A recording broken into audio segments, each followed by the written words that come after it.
Welcome to Chandrima's world. Chandrima's ওয়ার্ল্ডে তোমাদের সবাইকে স্বাগত। আজ আমি তোমাদেরকে রাবড়ির রেসিপি শেখাবো। রাবড়ি তো আমাদের সকলেরই ভীষণ পছন্দের, কিন্তু সময় সাপেক্ষ ব্যাপার হওয়ার কারণে আমরা অনেক সময় বাড়িতে রাবড়ি কিন্তু বানিয়ে উঠতে পারি না। তার কারণ দুধ জাল দিয়ে রাবড়ি বানাতে আমাদের মোটামুটি 40 মিনিট থেকে 1 ঘন্টা সময় লেগেই যায়। তো আমরা অনেক সময় সেই খাটনিটা নিতে চাই না। তো আজ তার সলিউশন নিয়ে এসেছি। আজ আমরা 10 মিনিটের মধ্যে রাবড়ি বানিয়ে দেখাবো। তো নিশ্চয়ই তোমাদের রেসিপি ভালো লাগবে, এবং ভালো লাগলে কিন্তু লাইক করো, কমেন্ট করো, শেয়ার করো, আর অবশ্যই কিন্তু চ্যানেলটাকে মনে করে সাবস্ক্রাইব করে নিও। তো চলো এবার রেসিপি শুরু করে দিই। ব্রেড রাবড়ি বানানোর জন্য আমাদের লাগবে ব্রেড। আমি এখানে নর্মাল ব্রেড নিয়েছি, আর এই নর্মাল ব্রেডই নিতে হবে, কোনো ব্রাউন ব্রেড নেওয়া যাবে না। ব্রেড যেন হয় একেবারেই টাটকা। এবার আমি একটা ছুরি নিয়ে নেব, আর এই ব্রেডের সাইড গুলো আমি কেটে নেব ঠিক এরকম ভাবে, যেভাবে তোমরা দেখতে পাচ্ছ। কারণ রাবড়ির মধ্যে তো আমরা কোনো কালো অংশ দেখতে চাই না, তার জন্য এগুলোকে আমরা কেটে বাদ দিয়ে দেব। একটুও যেন না থাকে সেভাবে আমরা এগুলোকে কেটে বাদ দিয়ে নিচ্ছি। আমি খুব ভালোভাবে এগুলো পরিষ্কার করে নিয়েছি। এবার আমি এগুলোকে ছিঁড়ে একটা মিক্সিং জারের মধ্যে নিয়ে নিচ্ছি। দেখতেই পাচ্ছ ঠিক এরকম ভাবে মিক্সিং জারে নিয়ে নেব, আর এগুলোকে আমি গুঁড়ো করে নেব। ব্রেড গুলো আমি গুঁড়ো করে নিয়েছি, আমি তোমাদেরকে হাতে করে দেখাচ্ছি। দেখো, কোনো শক্ত অংশ কিন্তু এর মধ্যে থাকবে না। এত সুন্দর করে এগুলোকে গুঁড়ো করে নিতে হবে, একদম ফাইন পাউডার হয়ে যাবে। তো চলো এটাকে এখন সরিয়ে রাখবো এবং নেক্সট স্টেপ দেখাবো। একটা পাত্রে ইন্ডাকশনে আমি এখানে 1/2 লিটার দুধ কিন্তু গরম করতে বসিয়ে দিয়েছি। তো দুধটা গরম হতে থাকুক। দুধটা গরম হতে হতে আমরা একটা পেস্ট রেডি করে নিচ্ছি। একটা পাত্রের মধ্যে আমি এখানে 2 টেবিল চামচ গুঁড়ো দুধ নিয়েছি, আর তার মধ্যে লিকুইড দুধ দিয়ে দিচ্ছি 4 টেবিল চামচ মতন। দিয়ে এটাকে খুব ভালোভাবে আমরা গুলে নেব। এই যে লিকুইড দুধটা দিয়েছি, এটা কিন্তু সামান্য একটু উষ্ণ আছে, যাতে এটা খুব ভালোভাবে গুলে যায়। এটাকে খুব সুন্দর করে গুলে আমরা একটা পেস্ট বানিয়ে রাখবো। দেখতেই পাচ্ছ। আর সামান্য একটু দুধ আমি দিচ্ছি, আরো 1 টেবিল চামচ পরিমাণ দিয়ে এটাকে আমি কিন্তু খুব সুন্দর করে, একদম যাতে লাম্পস ফ্রি থাকে সেরকম ভাবে এটাকে গুলে নিতে হবে। মিক্সটা আমাদের রেডি হয়ে গেছে। একদম ঘন একটা মিক্স তৈরি করেছি, দেখতেই পাচ্ছ। তো এটাকেও আমি সাইড করে রেখে দেবো। এবার দেখি দুধটার ঠিক কি অবস্থা। দুধটা অনেকটাই গরম হচ্ছে।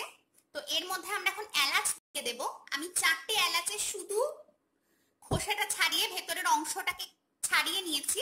তো এটা আমি দুধের মধ্যে দিয়ে দিলাম। তোমরা কিন্তু এখানে চাইলে এলাইচি পাউডারও ব্যবহার করতে পারো। তো দুধটাকে যখন ফুটে উঠবে সেই সময় পর্যন্ত এখন আমরা অপেক্ষা করব। দুধ আমাদের ফুটে উঠতে শুরু করেছে, আর দেখো ওপরে কিন্তু সুন্দর সর পড়ছে। আর আমরা তো সবাই জানি এই সরই হচ্ছে রাবড়ির একেবারে প্রাণ। তো আমরা যদি নর্মাল দুধের রাবড়ি বানাই তাহলে কিন্তু সেটা অনেক সময় সাপেক্ষ ব্যাপার, অনেক ধৈর্যেরও ব্যাপার। প্রায় 40 মিনিট থেকে 1 ঘন্টা সময় লেগে যায় দুধ জাল দিয়ে সেটা বানাতে। তো যাই হোক, হঠাৎ করে যদি আমাদের রাবড়ি খেতে ইচ্ছা করে তো এই রেসিপিটা অবশ্যই ট্রাই করতে পারো। আমার বিশ্বাস অসাধারণ লাগবে। তো দেখো দুধ কিন্তু ফুটে উঠতে শুরু করেছে। এবার আমরা এর মধ্যে যে গুঁড়ো দুধের মিক্সটা বানিয়ে রেখেছি ওটা দিয়ে দেব।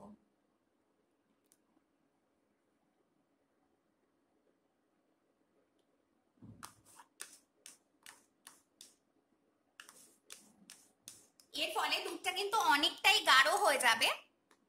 তো মিশিয়ে দিচ্ছি, ভালোভাবে মিশিয়ে দিতে হবে, না হলে কিন্তু তলার দিক থেকে ধরে যেতে পারে।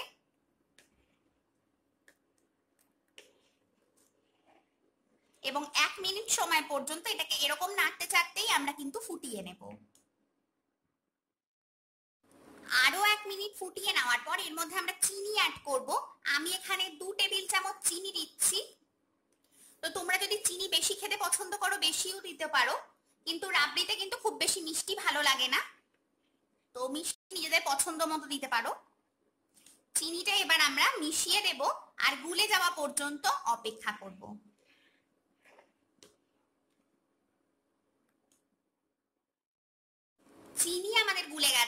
এবার আমরা অল্প অল্প করে যে ব্রেডটা যে গুঁড়ো করে রেখেছিলাম সেটা দিয়ে দেব।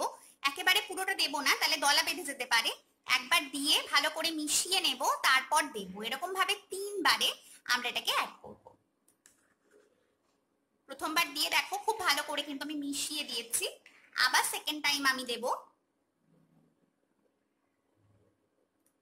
আবারও আমরা এটাকে ভালোভাবে মিশিয়ে দেব।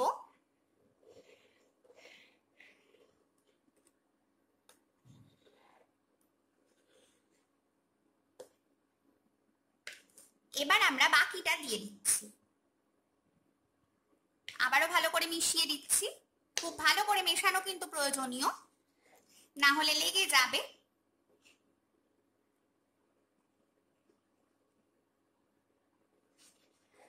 এবার জাস্ট 1 মিনিট রাখবো, দেখতে পারবো তার মধ্যেই কিন্তু ঠিক হয়ে গেছে। অলরেডি অনেকটা ঠিক হয়ে গেছে, তোমরা দেখতেই পাচ্ছ। কিন্তু আর কিছুটা আমি ঠিক করব। তো আর জাস্ট আমি এটাকে 1 মিনিট এইভাবেই নাড়াচাড়া করতে থাকবো। আরো 1 মিনিট আমি এরকম ভাবে নাড়াচাড়া করে নিচ্ছি। এটা এখন অনেকটাই গাঢ় হয়ে গেছে, আমি তোমাদেরকে ক্লোজেও দেখাচ্ছি, দেখো। আর এটা ঠান্ডা হলে একেবারেই গাঢ় হয়ে যাবে, তাই জন্য এখনই আমরা এটাকে কিন্তু খুব গাঢ় করব না, তাহলে কিন্তু প্রচন্ড গাঢ় হয়ে যাবে এটা। তো ভালোই গাঢ় হয়ে গেছে। তো এখন আমরা এর মধ্যে ড্রাই ফ্রুটস দিয়ে দেব। তোমরা মনের মতো যেটা চাও সেটাই দিতে পারো। এখানে আমি এখানে পেস্তা আর আমন্ড দিলাম। এটাকেও আমি ভালো করে মিশিয়ে নেব এর সাথে।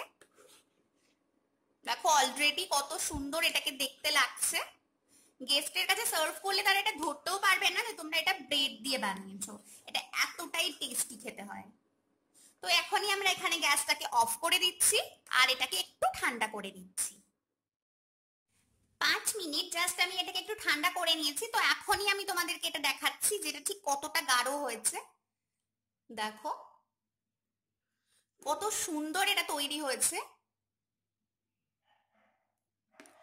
তো এটা আরো ঠান্ডা হলে কিন্তু আরো কিছুটা বসে যাবে। আমি যে কারণে তোমাদেরকে বলেছিলাম যে খুব গাঢ় কিন্তু এটাকে করবে না, তাহলে কিন্তু একেবারেই বসে যাবে। তো চলো এটাকে এখন আমি সার্ভ করে দিই। ব্রেড রাবড়ি আমি কিন্তু সার্ভ করে দিয়েছি, এটা এখনো গরম আছে। তো আমি আগে সার্ভ করে দেব, তারপর এটাকে ফ্রিজে রেখে কিন্তু ঠান্ডা করব। তো ওপর দিক থেকে আমি জাস্ট গার্নিশিং এর জন্য আবারও একটু আমন্ড আর পেস্তা ছড়িয়ে দিচ্ছি।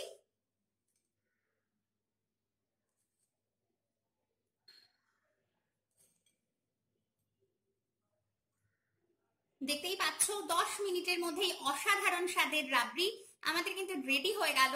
তো তোমরা প্লিজ রেসিপি বাড়িতে ট্রাই করো আর আমাকে অবশ্যই জানিও যে আমার রেসিপি তোমাদের ঠিক কেমন লাগলো। ভালো লাগলে লাইক করো, কমেন্ট করো, শেয়ার করো, আর অবশ্যই সবার সাথে শেয়ার করো। আর কিন্তু আমার চ্যানেলটাকে মনে করে সাবস্ক্রাইব করে নিয়ে আমাকে সাপোর্ট করো। তাহলে চলো আজকের জন্য আসি, আবার দেখা হবে অন্য কোনো নতুন রেসিপি নিয়ে। ততক্ষণের জন্য সবাই ভালো থেকো, টাটা।